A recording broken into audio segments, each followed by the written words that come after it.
সালাত সালাত এমন একটি ইবাদত যেটা ইহকাল এবং পরকাল উভয় জগতে কল্যাণকর, যেটা একমাত্র মুক্তির পথ পন্থা। পৃথিবীতে যারা রুকু এবং সেজদা করবে, কিয়ামতের দিন তারা আল্লাহ সুবহানাহু তাআলাকে সেজদা করতে পারবে। আল্লাহ সুবহানাহু তাআলা যখন আদম আলাইহিস সালামকে সৃষ্টি করেন, এরপরে জান্নাতে আল্লাহ সুবহানাহু তাআলা সকলকেই আদম আলাইহিস সালামকে সেজদা করতে বলছিলেন।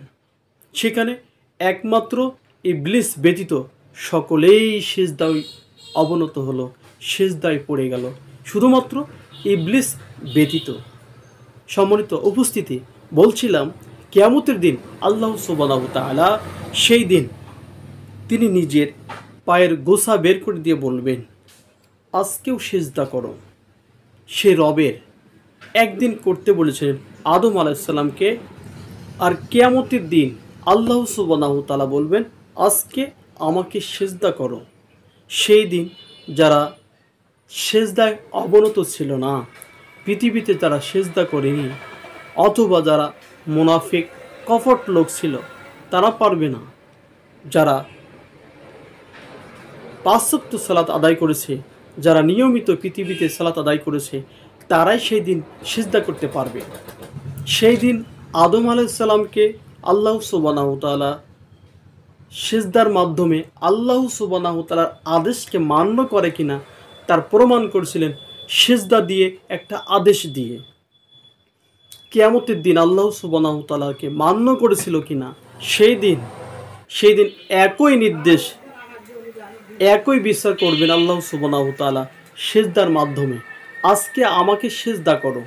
সেই দিন কিছু লোক দাঁড়িয়ে থাকবে যা পৃথিবীতে আদায় করেনি, এবং পরকালে তারা আদায় করতে পারবে না। যারা এখানে আদায় করবে পৃথিবীতে, তারা সেই দিন রবের ভয়ে তারা সিজদায় অবনত থাকবে এবং বলবে, সেই দিন সেখানেই আল্লাহ সুবহানাহু তাআলা বলছেন, ইন্না সলাতি ওয়া নুসুকি ওয়া মাহইয়ায়া ওয়া মামাতি লিল্লাহি রাব্বিল আলামিন।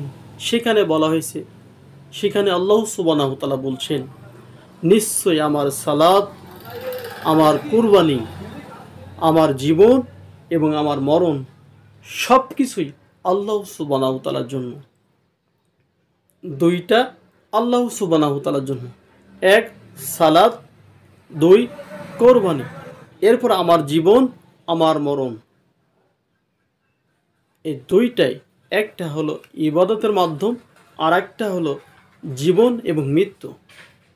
সবটাই আল্লাহ সুবহানাহু তাআলার জন্য, সবটার মালিক আল্লাহ সুবহানাহু তাআলার জন্য, সবটার মালিক তিনি। তাহলে জীবন মরণ সবটাই আল্লাহ সুবহানাহু তাআলার জন্য। জীবনটাই তার জন্য, মৃত্যুটাও তার জন্য, আমার সালাতটাও তার জন্য, কুরবানিটাও তার জন্য। তা আমাদের সালাত, আমাদের কুরবানি, আমার জীবন, আমার মরণ একমাত্র রব, যিনি জগৎসমূহের প্রতিপালক, তার জন্য। এই জন্য যারা পৃথিবীতে আদায় করবে তাদের জন্য সুসংবাদ, যারা পৃথিবীতে সালাত আদায় করবে না তাদের জন্য ক্ষতিগ্রস্ত দুঃসংবাদ। আসুন না আমরা চেষ্টা করব সে রবের আদেশ মান্য করার। আল্লাহ সুবহানাহু তাআলা সেই তৌফিক দান করুন। আল্লাহুম্মা